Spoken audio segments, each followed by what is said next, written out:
Hello everyone, it's MyCareer here, and if you want to hear me talk about this game right here, WWE 2K20. We got to play it last week. Of course, you've seen all the videos. If you haven't, I have 2 hours of my career. I've got 4-way cage matches and Hell in a Cell in the red goodness with the weapons and the Fiend and the Bump in the Night DLC. I've got loads of cool stuff. You should really check it out if you haven't already. But for me, I am one of the people in the world that has dedicated their lives to this WWE gaming franchise. I'm the original, you might say, and when it comes to this series, you value my input. Egotistically, I value my input. So today, with this year, it is unlike any other, because this is the first year I can clearly state that it's 2 steps forwards and 2 steps back. We could do a Polo Abdul pun, but I think we can just stay away from puns as much as possible. There isn't enough content in this year's game, bearing in mind that this was not the final build that we got to play last week. It is going to be patched in some capacity. We don't know what the patch is going to do, whatever, like whether they'll fix hair physics, probably not.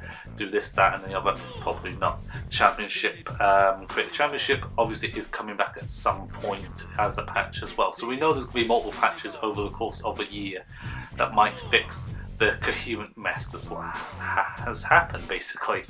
For those that don't know, Ukes disappeared and are doing their own shenanigans for another wrestling game which we don't know anything about. So 2K took the reins of the engine, an engine they didn't make, so therefore certain characters look great, other characters look pish.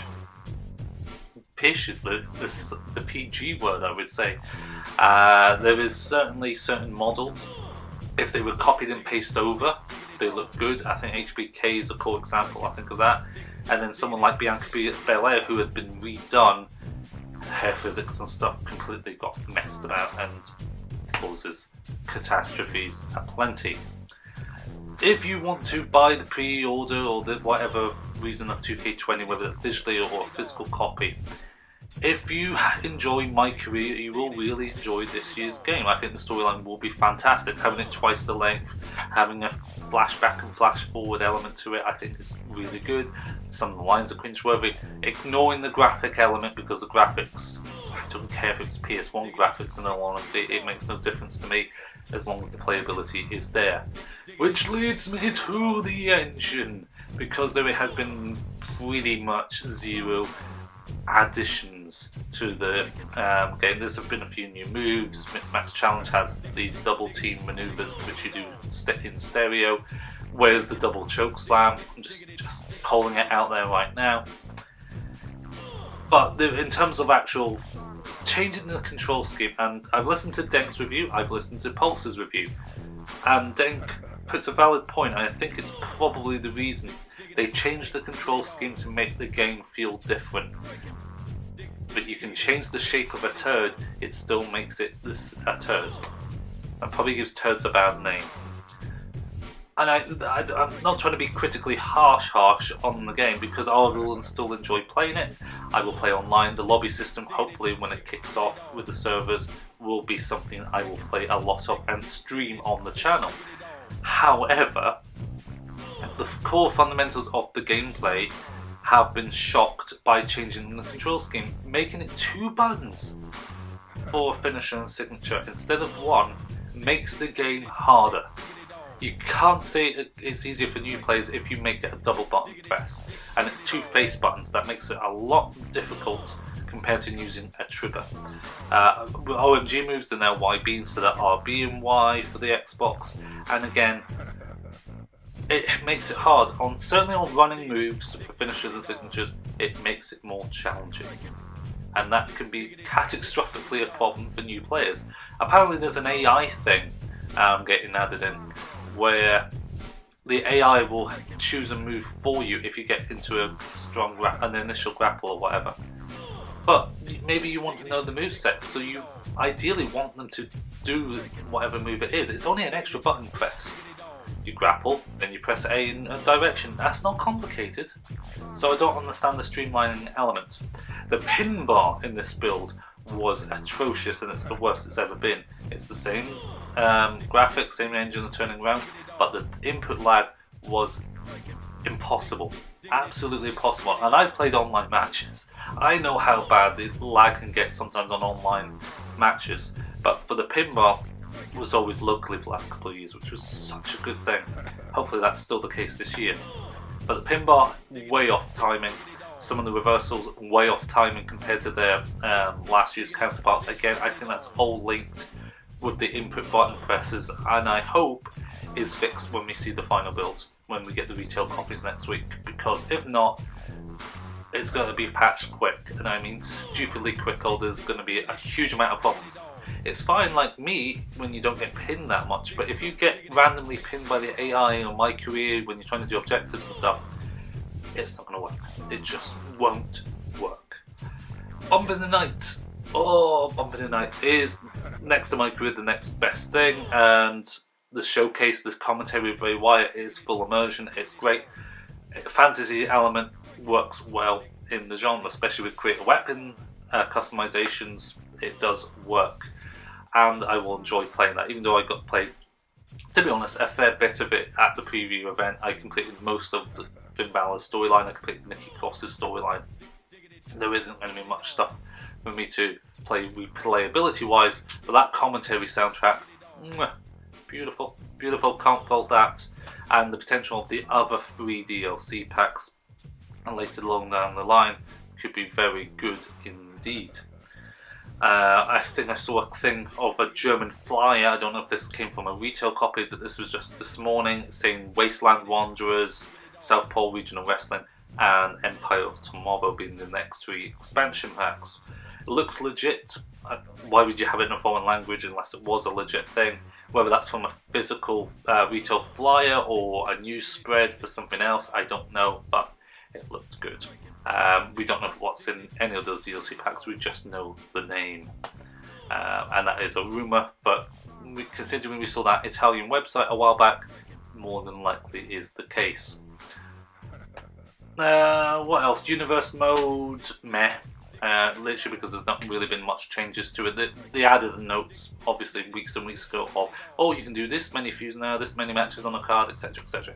But the core fundamentals hasn't really been touched at all, which is what people want, especially with randomizing on the cutscenes. Yes, you can have female cutscenes on the most popular ones, but that doesn't solve the problem.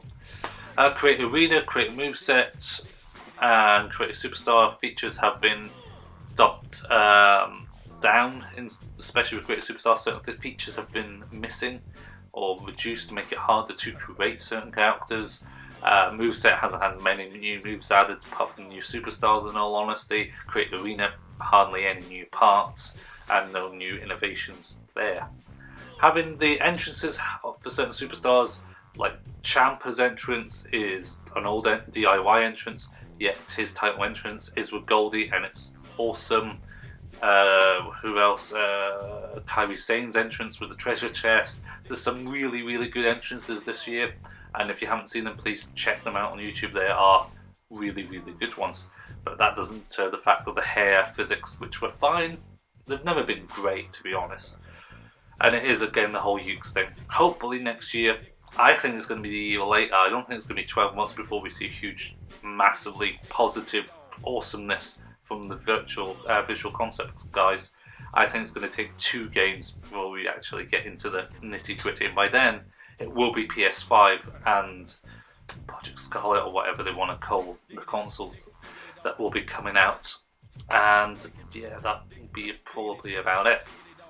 What else do we need to talk about that really grinded my gears?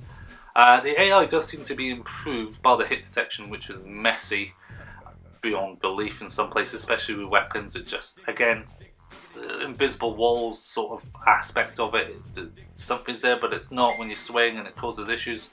It's a problem. My phone's going off, who cares, you can ignore me.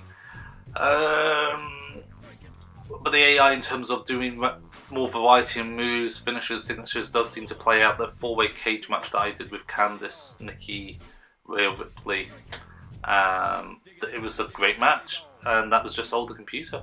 And surprising how they both go on different sides of the cages, they both go up. All 4 on the very top of the cage doing sparring. was great to watch, absolutely. So there is positives to come out of the game. If you buy this game every year, you're going to buy it anyway. It doesn't change your mind. If you pre-order the game and you've not played it in a while, like 2 or 3 years, it's still probably a good while purchase to have. If you are unsure about 19 and you bought it and like, then you'll buy it in 20. I have the perspective of being a retailer, so I have a unique idea and visual concept of what works and what doesn't, and how the prices change on games very quickly, like FIFA syndrome. When the new FIFA comes out, the old FIFA goes down in price hugely. WWE is not the same as FIFA, but when the new WWE game comes out, it drops the price of the previous years as well. People are going from 19 to 20. There's not going to be many people that were going to like it. I've seen people comment in the comment section saying they've cancelled pre-orders already, which is an alarming sign to say the least. 2K20 will not sell as well as 2K19. I think it's pretty much going to be established. It's going to take a damn right miracle for it to sell more copies. In the UK, 2K19 dropped to below half price in February, 4 months after release. And it stayed around 20 quid pretty much until this month, to be honest. In some places it's even been 15 quid back. Now that's crazy for a game that still hasn't got the new one out. They did make a lot of physical copies this last year. Whether that will change for 2K20, I do not know. However, with the DLC of the 2K originals, I think the percentage of retainership between owning a copy and buying the season pass, the extra content, will be a lot higher this year because of it being original stuff. Hopefully we'll get certain superstars that are missing as well, like the Ascension, Leo Rush, etc. Maybe we will get it, but who knows? Who knows? I would like your thoughts, your pleasures and your pitfalls on this, I was going to say admirable franchise, but this franchise, is it worth it? For me, yes, it will be. And that's just because I buy it every year. There is stuff I can do online and the lobby systems will help me. But for you, if you are a MyCareer player, you'll enjoy it. Universe player, you might even stay with last year's game, but maybe you'll keep it for the new superstars. Who knows? We'll just have to wait in 4 or 5 days time, won't we? So stick to the channel, follow me on YouTube, at ITSMYYARD on Twitter, turn notifications on everything, because I do post random shenanigans. I know what I'm doing for MyCareer. I'm going to enjoy playing MyCareer for a start, record everything, and then the head's going to get involved. And that's going to be crazy. I mean, I don't think anyone's done that before, and it's going to be insane. Yeah, it'll be stupid, but it'll be worth it. Thank you very much for watching, and we'll see you very soon. Bye bye.